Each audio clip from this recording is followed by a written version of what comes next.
Hi, I'm Economics Education, and in today's episode I'll be discussing 3 examples of news that you can learn in your GCSE and A-Level economic studies. Examples are really important for 2 reasons. Firstly, they allow us to ground any theory discussions that we have in reality to help us better understand the theory and see how it does and doesn't apply to reality. And secondly, we can use them in exams to score higher marks by reinforcing our answers. So the first example is the growth slowdown in China. China used to have incredible growth figures at around 10% a year, but recently these have fallen to lower levels such as 5%. We can use this in any macro discussions with the trade cycle, so perhaps we could show China's growth slowing down as it moves from a period of growth and expansion to perhaps more of a downturn. The second example comes all the way from Brazil.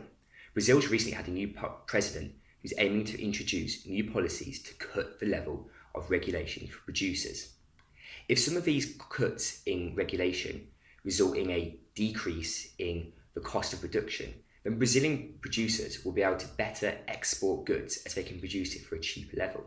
We can link this to macro level discussion to show how a reduction in the cost of production can affect exports, or we could even use it in a micro level discussion to say how a reduction in the cost of production shifts the supply side positively so producers can produce more at a lower price.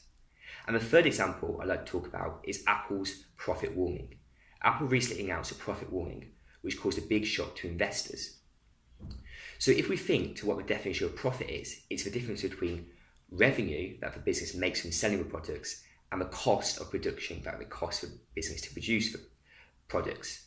So perhaps at a revenue side, the reduction in the demand from China has reduced the amount of sales and reduced its revenue. But also linking to China, the trade war between USA and China has increased the cost of production. So as revenue goes down and cost of production goes up, the difference between the two shrinks, resulting in a smaller profit for Apple. So they're just 3 quick examples, and I hope they're useful for any GCSE and A-Level courses that you may be taking. If you have any questions about topics you'd like me to explain or suggestions and improvements, do let me know, as I want to improve this channel to help AQA, GCSE and A-Level students. I've been Economics Education, so thank you very much.